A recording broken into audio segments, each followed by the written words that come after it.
মই গৌতম আৰু এই মুহূৰ্তত লৈ আহিছো এটা বিশেষ বাতৰি আৰু এটা অতি স্পৰ্শকাতৰ বাতৰি হয় নিশ্চয়কৈ মোৰ ব্ৰেক টপত আপুনি দেখিবলৈ পাইছে যে বিশ্বজিৎ ফুকন অতনু ভূঞা ঠিক তেনেদৰে অসমৰ জ্যেষ্ঠ কেইগৰাকীমান সাংবাদিক আছে আৰু সেই সাংবাদিক গৰাকীক লৈ আচলতে বিধায়ক এগৰাকী আচলতে বিশ্বজিৎ ফুকনে এক বিশেষ পোষ্ট সামাজিক পোষ্ট কৰিছে যি পোষ্টত জড়িত হৈ আছে এপেক্স বেংকৰ বহু দুৰ্নীতিৰ সম্পৰ্কত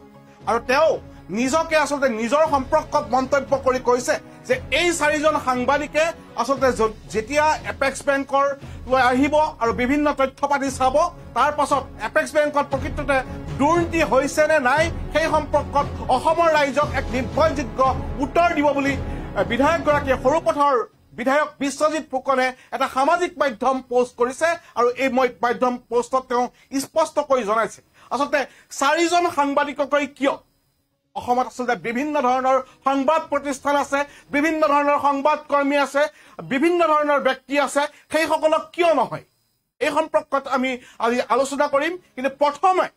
আমি বিশ্বজিৎ ফুকনৰ সেই বিশেষ পোষ্টত কি আছিল সেই সম্পৰ্কত ইতিমধ্যে ৰাইজে জ্ঞাত হৈছে যদিও আমি পুনৰবাৰ সেই বিশেষ পোষ্টটো দেখাবলৈ চেষ্টা কৰিম আৰু লগতে জনাম লগতে আমি বিশ্বজিৎ ফুকনৰ লগত কথা পাতিবলৈ চেষ্টা কৰিম তেওঁ আচলতে কি ভাবি সেই বিশেষ পোষ্টটো শ্বেয়াৰ কৰিলে আৰু বিশেষকৈ যিকেইজন আপুনি সাংবাদিক দেখিছে জ্যেষ্ঠ সাংবাদিক কেইজনমানৰ তেওঁ উল্লেখ কৰিছে আৰু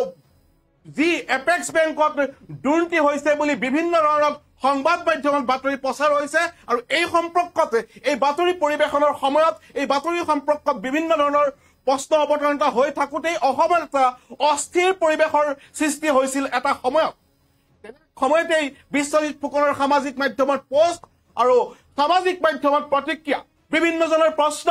কেৱল চাৰিজন সাংবাদিকেই নিকা কৰিব নেকি আচলতে এপেক্স বেংকৰ সেই দুৰ্নীতি আনসকলে তাত কোনো ধৰণৰ ভূমিকা নলয় নেকি আচলতে জাতীয় সম্পদ হিচাপে বিবেচিত এপেক্স বেংকত প্ৰকৃততে হৈছে কি সেই সম্পৰ্কত কি কয় আচলতে বিশ্বজিৎ ফুকনৰ পৰা জানিব চেষ্টা কৰা হ'ব আৰু বিশ্বজিৎ ফুকনকো আমি লাইভত আজিৰ যি লাইভত আমি তেওঁক সংযুক্ত কৰিম আৰু আপোনালোকৰ মন্তব্য প্ৰকাশ কৰিব পাৰে আচলতে এই চাৰিজন সাংবাদিকেই কেৱল নিকা কৰিব পাৰিব নেকি নে ইয়াত প্ৰিণ্ট মিডিয়াৰ ভূমিকা নাথাকিব নেকি সামাজিক মাধ্যমৰ ভূমিকা নাথাকিব নেকি সেই সম্পৰ্কত বিভিন্ন ধৰণৰ প্ৰশ্ন আছে এই প্ৰশ্নসমূহ লৈ যাম আমি বিশ্বজিৎ ফুকনৰ ওচৰলৈ প্ৰথমতে আমি সেই বিশেষ পোষ্টটো চাব বিচাৰিম আৰু সেই বিশেষ পোষ্টটো ভাইৰেল বিশেষ পোষ্টটো পাৰিম যে কি কৈছে আচলতে বিশ্বজিৎ ফুকনে হয় নিশ্চয়কৈ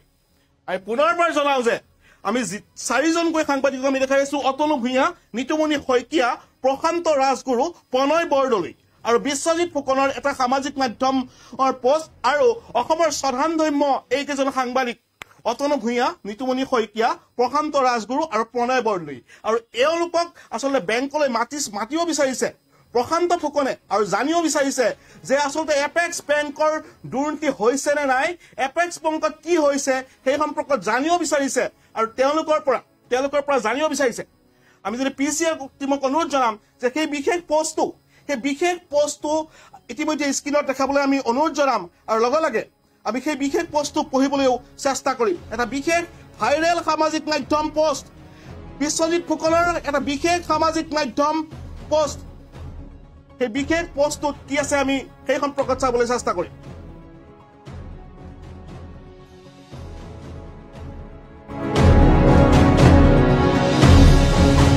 নিশ্চয়কৈ বিধায়কগৰাকী লিখিছে যে এপেক্স বেংকৰ সম্পৰ্কত যোৱা কিছুদিন ধৰি প্ৰকাশিত বাতৰিসমূহে বেংকৰ সকলো শুভাকাংক্ষী লোকক চিন্তিত কৰি তুলিছে বুলি আমি অনুভৱ কৰিছো বাতৰিবোৰ সম্পৰ্কত স্পষ্টীকৰণ দিয়াটো এটা বিকল্প কথাৰ চিন্তা কৰিছো মই অসমৰ চাৰিজন জ্যেষ্ঠ সাংবাদিকৰ সৈতে যোগাযোগ কৰিম আৰু বেংকলৈ নিমন্ত্ৰণ কৰিম বেংকৰ পৰিচালন সঞ্চালক নিযুক্তি ডিজিটেল প্লেটফৰ্মৰ নিবিদা ৰাজেশ বাজাজ জালিয়াতি কৰি উলিয়াই লৈ যোৱা ধন সম্পৰ্কত নথি পত্ৰৰ লগতে যোৱা 4 বছৰত হোৱা সকলো নিযুক্তিৰ ক্ষেত্ৰত তেখেতৰ সকলোকে নিজে চাব আৰু কৰবাত দুৰ্নীতি হৈছে যদি বাতৰি প্ৰচাৰ কৰিব জাতীয় সম্পদ এপেক্স বেংকৰ ভিতৰত যিকোনো তথ্য বিশ্বাসযোগ্যতা ব্যক্তিক দেখুৱাবলৈ আমি ভাল পাম আমি অসমৰ জ্যেষ্ঠ সাংবাদিক শ্ৰী য'ত প্ৰশান্ত ৰাজগুৰু, নিতুমণি শইকীয়া, শ্ৰী অতনু ভূঞা আৰু শ্ৰী প্ৰণয় বৰদলৈ ডাঙৰীয়াক বেংকলৈ নিমন্ত্ৰণ জনোৱাৰ সিদ্ধান্ত লৈছোঁ। তেখেতসকলৰ সৈতে আলোচনা কৰি এটা দিন স্থিৰ কৰি আশা কৰোঁ এই জাতীয় অনুষ্ঠানৰ সম্পৰ্কত ঋণাত্মক বাতৰি প্ৰকাশ হৈ থকাৰ সময়ত তেখেতসকলে নিজে বেংকলৈ আহি ঘটনা বুজ ল'ব। নিশ্চয়কৈ এয়া বিশেষ সামাজিক মাধ্যম পোষ্ট, বিশ্বজিৎ ফুকনৰ এটা বিশেষ সামাজিক মাধ্যম পোষ্ট আৰু তাত উল্লেখ কৰিছে আৰু তেওঁৰ যি পোষ্ট তাত টেগ কৰি দিছে Nitumoni Saikia official, Atanu Bhuyan, Prag News tag কৰিছে, প্ৰশান্ত ৰাজগুৰু, প্ৰণয় বৰদলৈক টেগ কৰিছে। হয়, আমি এই সম্পৰ্কত আজি আলোচনা কৰিব বিচাৰিছোঁ। অসমৰ ৰাইজে বিচাৰেনে নে অসমৰ ৰাইজে নিবিচাৰে? এই সম্পৰ্কত অসমৰ ৰাইজৰ পৰা আমি প্ৰশ্ন, তেওঁলোকৰ মন্তব্যসমূহ আমি জানিবলৈ চেষ্টা কৰিম। অসমৰ ৰাইজে কি ভাবে? আচলতে বেংকৰ জালিয়াতিৰ সম্পৰ্কত এই 4জন ব্যক্তিক লৈ যি তদন্ত ঘোষণা যি চাবলৈ দিছে বিশ্বজিৎ ফুকনে, তাত অসমৰ ৰাইজ আশ্বস্ত হ'বনে? তাক লৈ প্ৰশ্ন আহিছে। আমি পুনৰবাৰ সেই প্ৰশ্নটো পঢ়িব বিচাৰিছোঁ। এপেক্স বেংকত সম্পাদিত হোৱা কিছুদিন ধৰি প্ৰকাশিত বাতৰিসমূহে বেংকৰ সকলো শুভাকাংক্ষী লোকক চিন্তিত কৰি তুলিছে বুলি আমি অনুভৱ কৰিছোঁ। বাতৰিবোৰ সম্পূৰ্ণ স্পষ্টকৈ দিয়া এটা বিকল্প চিন্তাৰ কথা আমি চিন্তা কৰিছোঁ। আমি অসমৰ 4জন জ্যেষ্ঠ সাংবাদিকৰ সৈতে যোগাযোগ কৰিম আৰু বেংকলৈ নিমন্ত্ৰণ কৰিম। বেংকৰ পৰিচালন সঞ্চালক নিযুক্তি, ডিজিটেল প্লেটফৰ্মৰ নিবিদা, ৰাজাজ বাজাজে জালিয়াতি কৰি উলিয়াই লৈ যোৱা ধন সম্পৰ্কীয় নথি পত্ৰৰ লগতে 4 বছৰ হোৱা সকলো নিযুক্তিৰ ক্ষেত্ৰত তেখেতৰ সকলো নিজে চাব আৰু ক'ৰবাত দুৰ্নীতি হৈছে যদি প্ৰচাৰ কৰিব। আচলতে 4জন ব্যক্তিকেই মাতিব, অতনু ভূঞা, নিতুমণি শইকীয়া আৰু প্ৰশান্ত ৰাজগুৰু, প্ৰণয় বৰদলৈ, এই 4জনকেই মাতিব আৰু মাতি তেওঁলোকে আলোচনা কৰিব যে বেংকত কিবা দুৰ্নীতি হৈছে নেকি। আমি অসমৰ জ্যেষ্ঠ সাংবাদিক শ্ৰীযুত প্ৰশান্ত ৰাজগুৰু, শ্ৰীযুত নিতুমণি শইকীয়া, শ্ৰীযুত অতনু ভূঞা আৰু শ্ৰীযুত প্ৰণয় বৰদলৈ ডাঙৰীয়াক বেংকলৈ নিমন্ত্ৰণ জনোৱাৰ সিদ্ধান্ত লৈছোঁ। তেখেতসকলৰ সৈতে আলোচনা কৰি এটা দিন স্থিৰাং কৰিম। আশা কৰোঁ এই জাতীয় অনুষ্ঠানটোৰ সম্পৰ্কত ঋণাত্মক বাতৰি প্ৰকাশ হৈ থকাৰ সময়তেই তেখেতসকলে নিজে বেংকলৈ আহি ঘটনাৰ বুজ ল'ব। হয়, নিশ্চয়কৈ তেওঁলোকে বিচাৰিছে, বিধায়কজনে বিচাৰিছে 4জন সাংবাদিকৰ দ্বাৰা বেংকত যদি কিবা দুৰ্নীতি হৈছে সেই সম্পৰ্কত তেওঁলোকে বাতৰি পৰিৱেশন কৰিব পৰৱৰ্তী সময়ত। তেনে সময়তে বিভিন্ন ধৰণৰ সামাজিক মাধ্যমত আজিৰ দিনটোৰ ক্ষেত্ৰত বিভিন্ন ধৰণৰ প্ৰশ্ন উপদ্ৰৱ হৈছে বুলি ক'ব লাগিব। বিভিন্নজনে মন্তব্য কৰিছে কেৱল 4জন সাংবাদিকে এই নিৰ্দিষ্ট বিষয়টোৰ ওপৰত পৰ্যবেক্ষণ কৰি নিৰপেক্ষ তদন্ত দিব পাৰিবনে? কোনোবাই মন্তব্য কৰিছে কাৰণ আচলতে বেংক বিষয়া বা প্ৰাক্তন ডিজিপিক কিহৰ কাৰণে নিমন্ত্ৰণ জনোৱা হোৱা নাই বা কোনোবা বেংকৰ কোষাধ্যক্ষক কিয় নিমন্ত্ৰণ জনোৱা হোৱা নাই। আৰু সেই 4জন সাংবাদিকৰ লগত বিধায়কগৰাকীয়ে কথা পাতিছিল নে নাই সেই সম্পৰ্কে লৈ প্ৰশ্ন আহিছে। তেওঁলোক আচলতে জ্ঞাত হয় নে নহয়, তেওঁলোকক জনোৱা হৈছিল নেকি? বিশ্বজিৎ ফুকনে সেই বিশেষ পোষ্টটো ৰাতি 12টা বজাত কৰাৰ পাছতে তেওঁলোকৰ লগত যোগাযোগ কৰি সেই বিশেষ পোষ্টটো দিছিল নেকি সেই সম্পৰ্কত আমি কথা পাতিম। নিশ্চয়কৈ আমি সেই সম্পৰ্কত কথা পাতিবলৈ চেষ্টা কৰিম। হয়, আমি আচলতে আপোনালোকক এই বিশেষ সামাজিক পোষ্টটো ইতিমধ্যে দেখালোঁ আৰু এই পোষ্টৰ সম্পৰ্কত আপোনালোকক অৱগত কৰিম। এতিয়া চাব বিচাৰিম গ্ৰাফিক্স লাইন, লগতে বিশ্বজিৎ ফুকনৰ লগত আমি পিচিআইটো মোক অনুৰোধ জনাম যে বিশ্বজিৎ ফুকনৰ লগত যদি সম্ভৱ হয় তেওঁৰ ফোনটোৰ লগত যোগাযোগ কৰক। আৰু ইতিমধ্যে আমাৰ কাৰ্যবাহী সম্পাদক নৱজ্যোতি কলিতাই তেখেতৰ পৰা সময় লৈ থৈছে আৰু তেখেতৰ লগত যোগাযোগ কৰিব বুলি তেখেতে আমাৰ লগতে সংযুক্ত হ'ব বুলি আমাক আচলতে কথা দিছে। গতিকে আমি তালৈ যাম। এতিয়া চাব বিচাৰিছোঁ গ্ৰাফিক্স লাইন। হয়, নিশ্চয়কৈ প্ৰসংগ এপেক্স বেংকত সংঘটিত অনিয়ম, বিধায়কৰ বিকল্প চিন্তা। বিধায়কগৰাকীৰ বিকল্প চিন্তা সঠিক হয়নে? আপোনাৰ মন্তব্য কি? 4জন জ্যেষ্ঠ সাংবাদিকে নোহোৱা কৰিব পাৰিবনে বেংকৰ বিৰুদ্ধে উপস্থাপিত অভিযোগ প্ৰতি অভিযোগ? লাইফত থাকিব এপেক্স বেংকৰ অধ্যক্ষ বিশ্বজিৎ ফুকন। নিশ্চয়কৈ এপেক্স বেংকৰ সংঘটিত অনিয়ম, বিধায়কৰ বিকল্প চিন্তা, বিধায়কগৰাকীৰ বিকল্প চিন্তা সঠিক হয়নে নে আপোনাৰ মন্তব্য কি? 4জন জ্যেষ্ঠ সাংবাদিকে নোহোৱা কৰিব পাৰিবনে বেংকৰ বিৰুদ্ধে উপস্থাপিত অভিযোগ? লাইফত থাকিব এপেক্স বেংকৰ অধ্যক্ষ বিশ্বজিৎ ফুকন। হয়, সৰুপথাৰৰ বিধায়ক বিশ্বজিৎ ফুকন আমাৰ লগত লাইনত থাকিব। হয়, নিশ্চয়কৈ এই মুহূৰ্তত আমি জনাবলৈ পাই সুখী হৈছোঁ যে সৰুপথাৰৰ বিধায়কগৰাকী আমাৰ লগত লাইভত থাকিব আৰু তেখেতৰ পৰা আমি জানিবলৈ চেষ্টা কৰিম সবিশেষ কি হৈছে, বেংকৰ যি দুৰ্নীতি বা বিভিন্ন অনিয়ম বা অসমৰ পৰিস্থিতি অস্থিৰ এক পৰিস্থিতিৰ সৃষ্টি হৈছে আজি গুৱাহাটী প্ৰেছ ক্লাবতো এক বিশেষ সভাৰ অনুষ্ঠিত হৈছে এই সম্পৰ্কত লৈ এই বিভিন্ন সম্পৰ্কত লৈ আজি আমি জানিব বিচাৰিম আচলতে এই বিষয়টো সম্পৰ্কত গোটেই বিষয়টো সভাত পুংখানুপুংখভাৱে বিশ্বজিৎ ফুকনৰ লগত কথা পাতিব আমি চেষ্টা কৰিম আৰু ইতিমধ্যেই তেখেতে আমাৰ লগত যোগাযোগত থাকিম বুলি আমাক কথা দিছে বুলি আমি জানিব পাৰিছোঁ PCR টিমে আমাক ইতিমধ্যে সমস্ত তথ্য আমাৰ হাতত অৱগত কৰিছে আৰু তাৰ আগ মুহূৰ্ততে আমি আগবাঢ়িম আমাৰ জ্যেষ্ঠ সাংবাদিক লগতে কাৰ্যবাহী সম্পাদক নৱজ্যোতি কলিতাৰ লগত আমি কথা পাতিম আৰু নৱজ্যোতি কলিতাৰ পৰা আমি বিধায়কগৰাকীৰ লগত আমি যোগাযোগ কৰিবলৈ চেষ্টা কৰিম এইবোৰ এটা ডাঙৰ বিষয় বুলি ক'ব লাগিব ডাঙৰ বিষয় এপেক্স বেংকৰ যি অনিয়ম আৰু 4গৰাকী বিশিষ্ট সাংবাদিক আৰু এই বিশিষ্ট সাংবাদিকৰ ক্ষেত্ৰত নাম নাই কিন্তু প্ৰিণ্ট মিডিয়াৰ সাংবাদিকৰ কোনো নাম নাই সামাজিক মাধ্যমত বিশেষভাৱে জড়িত ব্যক্তিৰ নাম নাই কিন্তু 4জন সাংবাদিকৰ নাম উল্লেখ আছে তাত প্ৰিণ্ট মিডিয়াৰ নাম নাই সামাজিক মাধ্যমৰ জড়িত ব্যক্তিৰ নাম নাই জ্যেষ্ঠ আৰক্ষী বিষয়াৰ লগত নাম নাই বেংক অৱসৰপ্ৰাপ্ত বেংক বিষয়াৰ সম্পৰ্কত নাম নাই কেৱল নাম আছে অসমৰ 4জন সাংবাদিকৰ নাম আছে এই সম্পৰ্কত আমি সবিশেষ জানিব বিচাৰিম প্ৰথমতে আমি নৱজ্যোতি কলিতাৰ ওচৰলৈ যাব বিচাৰিছোঁ নৱজ্যোতি কলিতা আৰু PCR টিমে ইতিমধ্যেই তেখেতক সংযুক্ত কৰিবৰ কাৰণে বিচাৰি আছে আমি নৱজ্যোতি কলিতা আপোনাৰ পৰা কিছু মন্তব্য জানিবলৈ চেষ্টা কৰিম লগতে এই বিষয় সম্পৰ্কত আপুনি কি ক'ব যে কেৱল 4জন সাংবাদিকেই কিয় বিশ্বজিৎ গৌতম অনলাইনত মোক সংযুক্ত কৰাৰ বাবে আপোনাক ধন্যবাদ জ্ঞাপন কৰিছোঁ ইতিমধ্যে ডিবি নিউজৰ দৰ্শকসকলক জনাইছোঁ এপেক্স বেংকৰ অধ্যক্ষ বিশ্বজিৎ ফুকনে আমাৰ সৈতে অনলাইনত সংযুক্ত হ'ব কিছু সময় অপেক্ষা কৰক কিছু সময়ৰ পিছতে এপেক্স বেংকৰ অধ্যক্ষই কি কাৰণে এই 4জন সাংবাদিকৰ নাম উল্লেখ কৰিলে সামাজিক মাধ্যমত প্ৰকাশ কৰিলে সকলো কথা প্ৰকাশ কৰিব কিন্তু এক কথা ক'ব লাগিব গৌতম যিসকল জ্যেষ্ঠ সাংবাদিকৰ নাম ইতিমধ্যে প্ৰকাশ কৰিছে তেওঁলোক আমাৰো পূজনীয় তেওঁলোকৰ পৰা আমিও বহুত কথা শিকিছোঁ উদাহৰণস্বৰূপে প্ৰশান্ত ৰাজগুৰু নিতুমণি শইকীয়া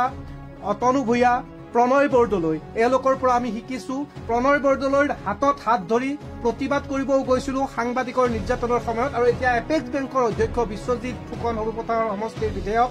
তেখেতে উল্লেখ কৰিছে যে 4জন জ্যেষ্ঠ সাংবাদিকে মিলি এই বিষয়ৰ ওপৰত তদন্ত কৰা বা দুৰ্নীতি হৈছে নে নাই তাৰ ওপৰত তেওঁলোকে বিচাৰ বিশ্লেষণ কৰিব বা তাৰপিছত জনাব কাৰণ এতিয়া এপেক্স বেংকৰ ওপৰত যি ধৰণৰ ধাৰাবাহিক বাতৰি প্ৰকাশ হৈছিল ইয়াৰ শুভাকাংক্ষীসকলৰ ওপৰত এটা নয়ৰ্থক বাৰ্তা এটা গৈছে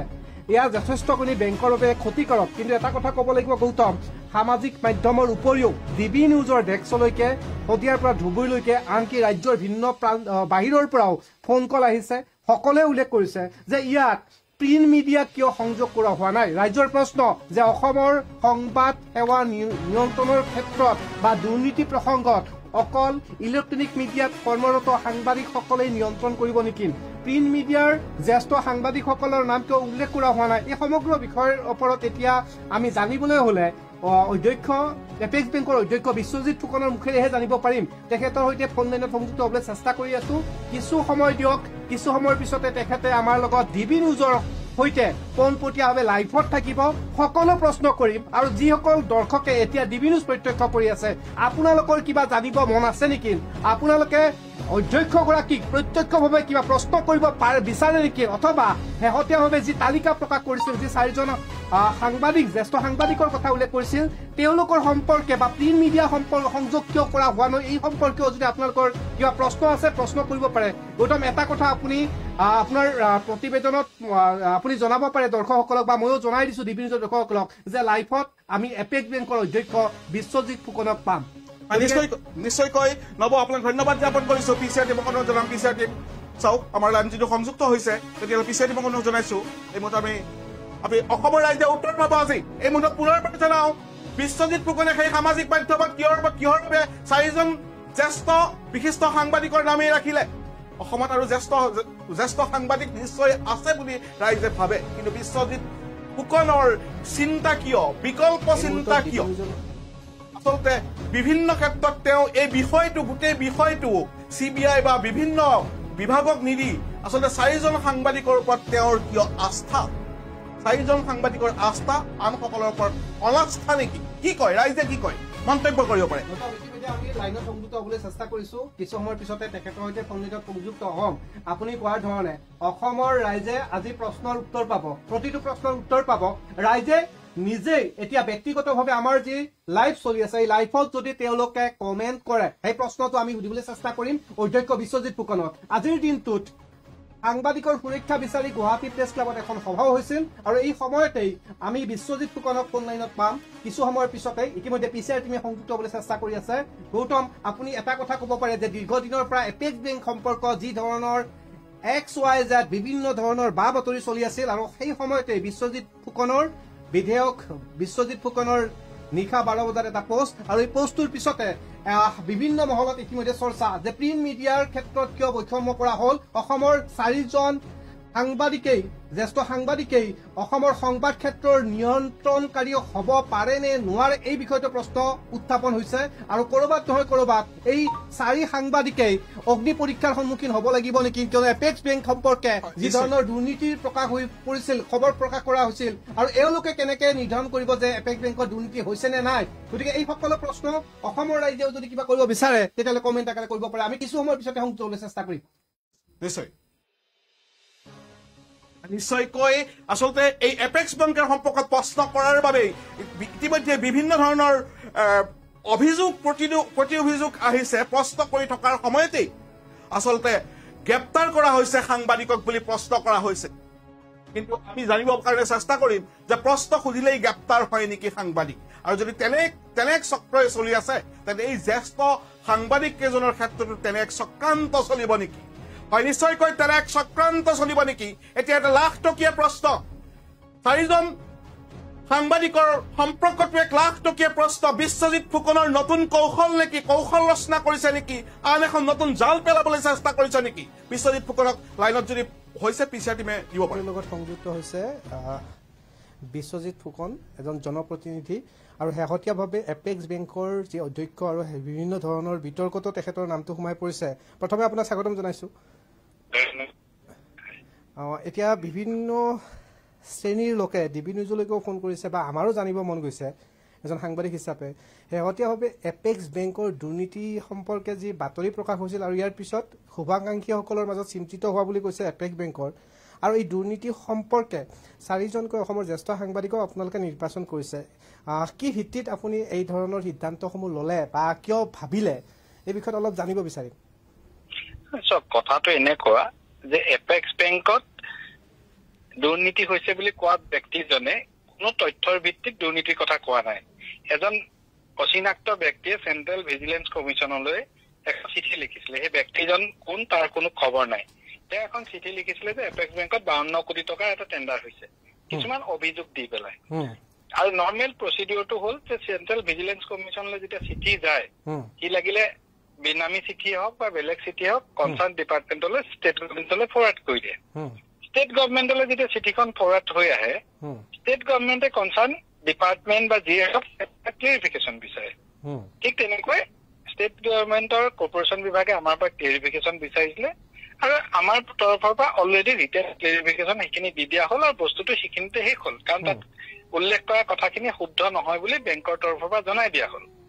এতিয়া চেন্ট্ৰেল ভিজিলেন্স কমিশ্যনলৈ দিয়া চিঠিখন যিখন চিঠি উদ্দেশ্যপ্ৰণোদিতভাৱে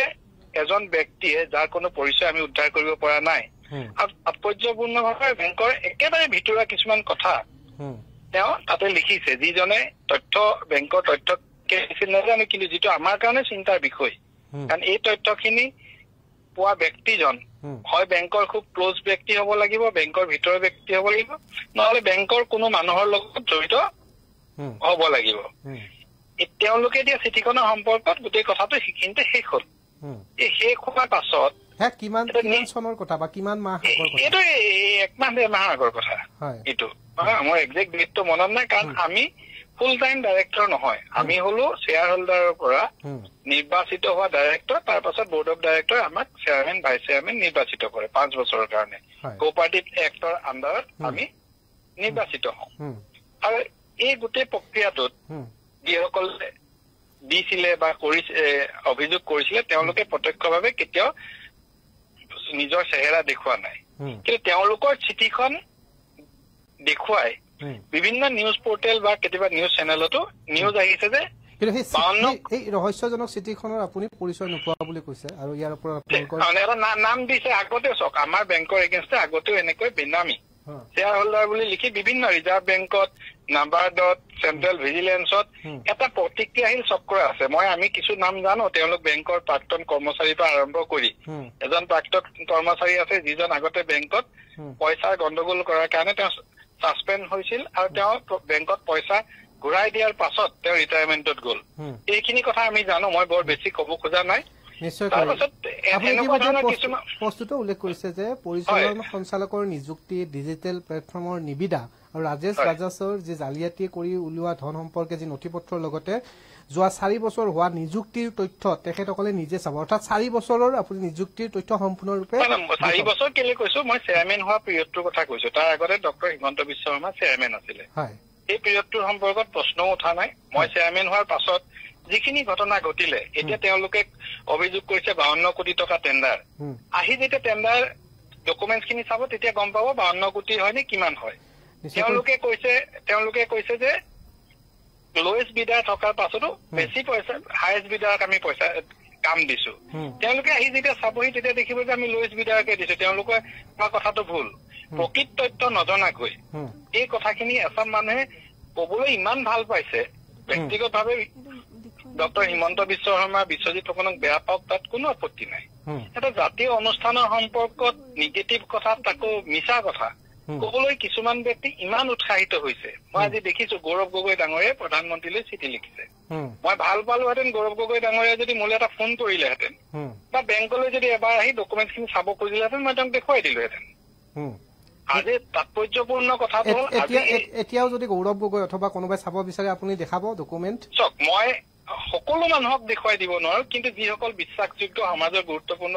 পদবীত থকা ব্যক্তি তেওঁলোকে যদি কয় মই ডেফিনেটলি তেওঁলোকক এই ডকুমেণ্টছখিনি দেখুৱাই দিম কিন্তু যিকোনো এজন মানুহে আহি পেলাই যদি সম্ভৱ নহয় এইটো সম্ভৱ নহয় দ্বিতীয়তে শুনক গৌৰৱ গগৈ প্ৰথমতে তেওঁ পিতৃৰ এপেক্স বেংকৰ প্ৰতি কৰা অন্যায়ৰ কাৰণে ৰাজহুৱাভাৱে ক্ষমা খোজক পিতৃয়ে যিখিনি কাম কৰি গ'ল তেওঁ পিতৃৰ দিনত অসম চাহ নিগমৰ যি বৃহৎ ঋণ এপেক্স বেংকৰ পৰা অসম চাহ নিগমে লৈছিলে য'ত অসম চৰকাৰ গ্যাৰাণ্টাৰ আছিলে অসম চৰকাৰে গ্যাৰাণ্টি দিছিলে যে যদি কিবা কাৰণতে চাহ নিগমে পইচা দিব নোৱাৰে তেতিয়া অসম চৰকাৰে ঘূৰাই দিব সেই পইচা ঘূৰাই যেতিয়া দিলে আমি কেইবাখনো চিঠি দিয়াৰ পাছতো তৰুণ গগৈ ডাঙৰীয়া মুখ্যমন্ত্ৰী হৈ থকা অৱস্থাত 30 কোটিতকৈ অধিক টকা নিদো বুলি আমাক প্ৰত্যক্ষভাৱে লিখি দিছিল এই 30 কোটি টকা যদি বেংকে পালেহেঁতেন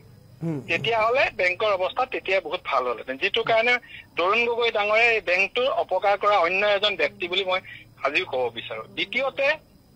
বৈদ্যনাথন কমিটি এখন বৈদ্যনাথনৰ নেতৃত্বত বৈদ্যনাথনৰ কমিটি এখন গঠন কৰা হৈছিল যিখন কমিটি চেন্ট্ৰেল গভৰ্ণমেণ্টে কোঅপাৰেটিভ বেংকৰ ৰিভাইভেলৰ কাৰণে কৰিছিল আৰু আমি সৰ্বমুঠ প্ৰায় 117 কোটি টকা ৰিভাইভেল পেকেজত চেন্ট্ৰেল গভৰ্ণমেণ্টৰ পৰা পাবলগীয়া আছিলে নিশ্চয় 17টো অলপ ইফাল সিফাল হ'ব মই 1-2 কোটি মই পাহৰি গৈছো এইটো পুৰণা কথা কংগ্ৰেছ চৰকাৰৰ দিনৰ কথা সেই সময়ত তেওঁলোকৰ এটাই কণ্ডিশ্যন আছিলে কেন্দ্ৰীয় চৰকাৰ যে ৰাজনৈতিক হাতুৰাৰ পৰা পলিটিকেল এডমিনিষ্ট্ৰেশ্যনৰ যি ধৰক গভৰ্ণমেণ্টৰ এডমিনিষ্ট্ৰেশ্যনৰ ব্যৱস্থা তাৰ পৰা কোঅপাৰেটিভ ছেক্টৰটো বাহিৰ কৰিব লাগে এমডি জনৰ মানে গভৰ্ণমেণ্টৰ এপইণ্টমেণ্টৰ সলনি এমডি নিৰ্বাচনৰ কাৰণে এটা ফিট এণ্ড প্ৰপাৰ ক্ৰাইটেৰিয়া তেওঁলোকে ঠিক কৰি দিছিলে সেই ফিট এণ্ড প্ৰপাৰ ক্ৰাইটেৰিয়া মতে হ'ব লাগে বুলি অসম চৰকাৰৰ যিখন সমবায় আইন সেইখন সংশোধন কৰিব লাগে চবতে 2007ত যিখন আইন সংশোধন হৈছিল অসমত তৰুণ গগৈ ডাঙৰীয়াই 2013ত সংশোধন কৰিলে মানে কবৰ গ'লে বহুত কথা আছে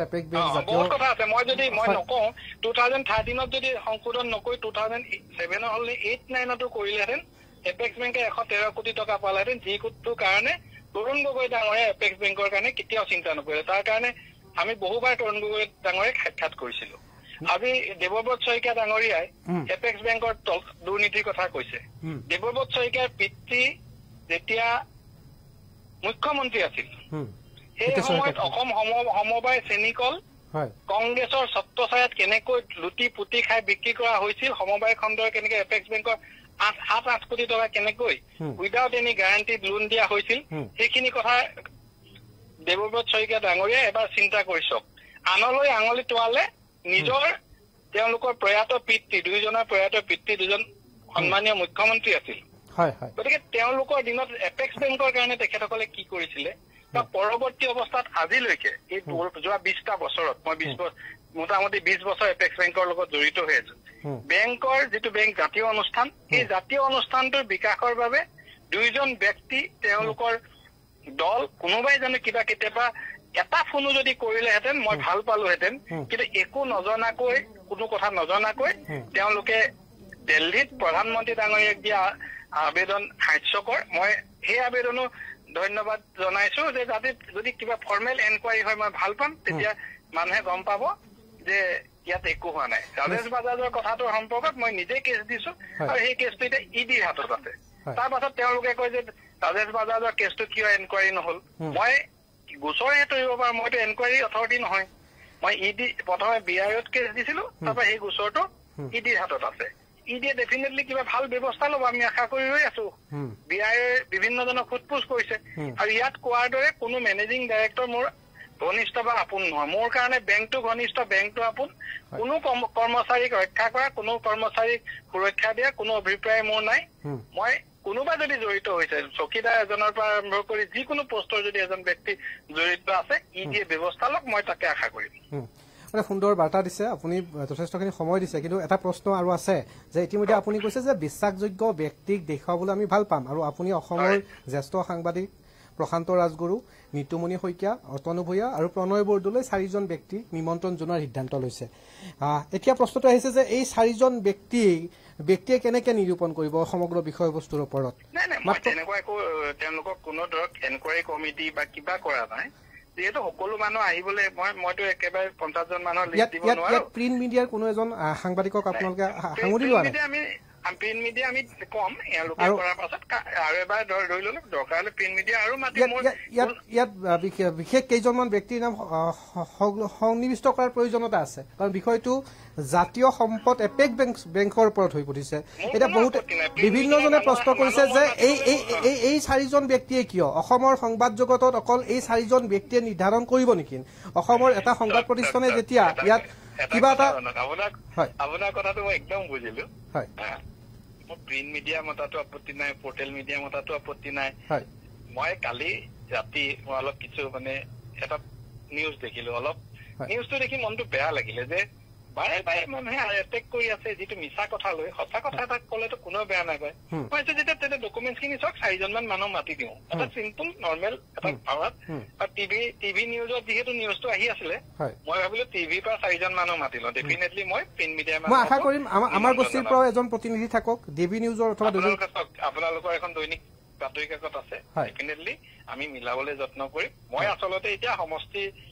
আছো আমাৰ পঞ্চায়ত নিৰ্বাচনৰ নটিফিকেশ্যন হ'ব 2 এদিনতে খুব ব্যস্ত হৈ আছো আৰু তাৰ পাছতে মই এটা তেখেতসকলৰ সুবিধা মতে ডেট লৈ প্ৰথমে মাতিম আপোনালোকে সেই কাগজখিনি চালে আপোনালোকে ইচ্ছা কৰিলে আপোনালোকৰ লগতো আমাৰ চিনাকি আছে মোৰ ফালৰ পৰা একো অসুবিধা নাই আৰু এটা প্ৰশ্ন মনলৈকে আহিছে বা আমাৰ সামাজিক মাধ্যমত যেহেতু আমাৰ এটা পেজ আছে ডিবি নিউজ ডিজিটেল সংস্কৰণ আছে ইয়াতো বিভিন্নজনে প্ৰশ্ন কৰি আছে যে এই বিষয়টোৰ ওপৰত যিহেতুকে এজন সাংবাদিকে বা তেখেতে দুৰ্নীতিৰ কথা উল্লেখ কৰিছে আৰু বেছি নেপাতো মই বেংকটো লৈহে চিন্তিত সাংবাদিক বা পাৰ্চনেল কথাবিলাকক বেছি বিতৰ্কৰ মাজলৈ মই নানো বেংক সম্পৰ্কত বেংকৰ ভৱিষ্যত সম্পৰ্কত যিকোনো কথা মই উত্তৰ দিবলৈ সাজু আছো এই আলোচনাটো কেতিয়ালৈকে হ'ব পাৰে যিকেইজনৰ কথা আপুনি মই তেখেতসকলৰ সুবিধা মতে মিলাই লৈছো এসপ্তাহ সময় ধৰিছো তেখেতসকলৰ মই আশা কৰো যে প্ৰিণ্ট মিডিয়াৰ 2 আকৌ জ্যেষ্ঠ সাংবাদিক তাত সোমাব মই কথা পাতি ল'ম একো প্ৰব্লেম নাই মই কথা পাতি ল'ম নিশ্চয়কৈ ধন্যবাদ জ্ঞাপন কৰিছো আপুনি যথেষ্টখিনি সময় ধন্যবাদ মই এটা কথা কওঁ সঁচা কথা এক যদি হয় তাত 100 লিখক মোৰ আপত্তি নাই খালি মিছা কথা লিখিলে জাতীয় অনুষ্ঠানটো লোকচান হ'ব সেই কামটোৰ পৰা যাতে বিৰত থাকে মই এইটো বিৰোধী দলৰ সদস্য অখিল গগৈ বা যিয়ে হওক তেওঁলোকে সত্য কথাটো জানিবলৈ যত্ন কৰক কাৰোবাৰ এখন বেনামী চিঠিৰ হাত ধৰি আন্দোলন কৰা বিতৰ্ক কৰা কোনো কাৰোবাৰ ফেচবুক পোষ্টৰ হাত ধৰি এইবিলাক কৰাৰ সলনি বেংকৰ প্ৰকৃত কথাখিনি তেওঁলোকে জানিবলৈ যত্ন কৰক আমাৰ সাংবাদিক সমাজক কি ক'ব আজিৰ দিনটোত এখন ৰাজহুৱা সভা অনুষ্ঠিত কৰিছে গুৱাহাটী প্ৰেছ ক্লাবত মই গম নেপাওঁ মই এই বিষয়ে এনে সাংবাদিকৰ বিষয়ে কি ক'বলৈ আছে সাংবাদিকটো সদায় এই বিষয়টোৰ ওপৰত তেওঁলোকেও জানিবলৈ উৎকণ্ঠাবোধ বাঢ়িছে দিন যোৱাৰ লগে লগে সময় যোৱাৰ লগে লগে যাৰ বাবে ময়ো আপোনাৰ লগত ফোনত প্ৰত্যক্ষভাৱে জড়িত হৈছো জানিবলৈ একো নাই এই কথাকেইটা সম্পূৰ্ণ মিছা যে মই তাৰ প্ৰমাণকেইটা আপোনালোকক দেখুৱাই দিম আৰু এটা আশা কৰিম বাৰে বাৰে আপোনাক কৈছো যে ইয়াত প্ৰিণ্ট মিডিয়াও সংযোগ হ'ব এই বিষয়টো নিশ্চিতভাৱে প্ৰিণ্ট মিডিয়াৰ মানুহক সাংবাদিকসকলে যদি এই কথাটোত দুখ পাইছে তাৰ কাৰণে মই দুখিত তেখেতসকলে মই ৰাতি আপুনি চাব 12টামান বজাত শুভ সময়ত পোষ্ট দিছিলো ক'ৰবাত নিউজ এটা দেখিলো দেখি পেলাই ভাবিলো যে ক'ৰবাত বস্তুটো ৰাইজে জনা ভাল আৰু নিউজ ইলেক্ট্ৰনিক মিডিয়াটো যিহেতু খুব ভাইৰেল হয় সেইকাৰণে মই ইলেক্ট্ৰনিক মিডিয়াৰ কথা কৈছিলো এইটোলৈ মোৰ একো তেনেকুৱা ইণ্টেনশ্যন নাই মই সকলোৰে লগত সহযোগ কৰি আপোনালোকে জানিব বিচৰাখিনি নিশ্চয় বাতৰি সম্পৰ্কে আপুনি স্পষ্টীকৰণ দিলে এয়া পৰৱৰ্তী পৰ্যায়ত আপুনি জনাব বুলি কৈছে বা আপোনাৰ পেজত আপুনি আকৌ জনাব কিন্তু আন এটা প্ৰশ্ন আহিছে যে বৰ্তমান সময়ত বিশেষভাৱে চৰকাৰ ইমান দুৰ্বল হ'লনে ক'ৰবাত দুৰ্নীতি হ'লে ইয়াৰ হৈছেনে নাই অকল সাংবাদিকে নিৰূপণ কৰিব সাংবাদিকে সিদ্ধান্ত ল'ব ইয়াত কোনো আইনী ব্যৱস্থাপনাৰ ওপৰত কিয় নাযায় দুৰ্নীতি যিহেতু হোৱাই নাই গতিকে আইনী ব্যৱস্থাৰ প্ৰক্ৰিয়ালৈ যোৱাৰ কথাটো এতিয়া অহা নাই সাংবাদিকে যিহেতু লিখি আছে সাংবাদিকে বিষয়টো উত্থাপন কৰি আছে গতিকে তেওঁলোকে বস্তুটো চোৱা উচিত দুৰ্নীতি হ'লে ডেফিনেটলি আইনৰ ব্যৱস্থা হ'ব যেনেকে ৰাজেশ বাজাজে এটা ইয়াতে নকৰিব লগা কাম কৰিলে বেংকৰ অন্যায় কৰিলে ৰাজেশ বাজাজৰ ওপৰত এটা ইডি কেছ চলি আছে দুৰ্নীতি হ'লে কিবা সেইটো ঠিক দুৰ্নীতি নহয় তেওঁ অনিয়ম কৰি পইচা উলিয়াই লৈ গ'ল অনিয়ম দুৰ্নীতি যি হওক তাৰ ওপৰত কঠোৰ ব্যৱস্থা হ'ব আৰু সাংবাদিক বন্ধুসকলে যিহেতু এই সম্পৰ্কত সবিশেষ জনাৰ প্ৰয়োজন আছে সেইকাৰণে মই সাংবাদিক নিশ্চয়কৈ মই আপোনাক আশা কৰিম যে এই সংখ্যাটো বঢ়াওক কিয়নো পূৰ্বতে যেনেধৰণে সংবাদ মাধ্যমক নিয়ন্ত্ৰণ কৰিবলৈ কেইজনমান জ্যেষ্ঠ সাংবাদিক বা কেইজনমান বিশেষ ব্যক্তি থাকিলেও এটা নিয়ন্ত্ৰণ পদ্ধতিত আছিল কিন্তু আজিৰ তাৰিখত সেই নিয়ন্ত্ৰণটো কেইজনমান বিশিষ্ট ব্যক্তিয়ে কৰিব নোৱাৰে কাৰণ সকলোৰে নিজৰ ঠাইত নিজৰ সন্মান আছে নিজৰ হেৰি আছে মই আচলতে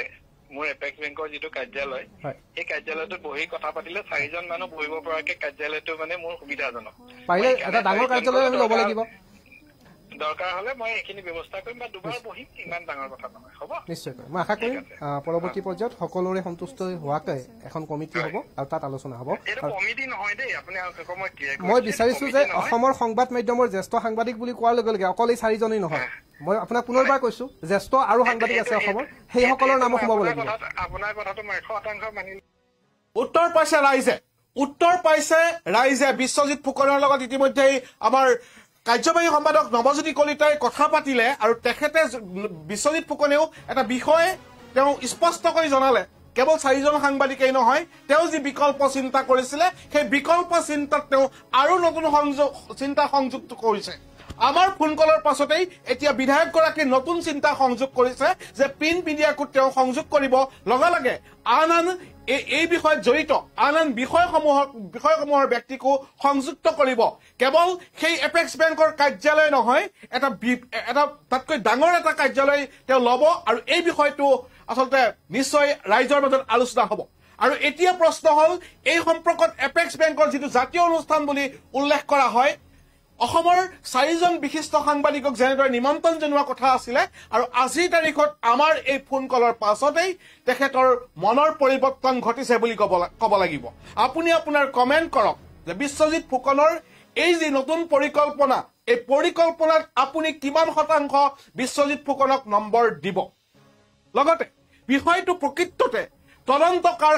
ক্ষেত্ৰত হ'ব লাগে কেৱল সাংবাদিকৰ ক্ষেত্ৰতেই সীমাবদ্ধ থাকিব লাগে নে বিষয়টো আন বিষয়ৰ ক্ষেত্ৰতো তদন্তৰ আওতালৈ যাব লাগে সেই বিষয়েও আপুনি কমেণ্ট কৰিব পাৰে কিন্তু আমি জনাও যে বিশ্বজিৎ ফুকনৰ মনৰ পৰিৱৰ্তন হৈছে তেওঁ বৰ্তমান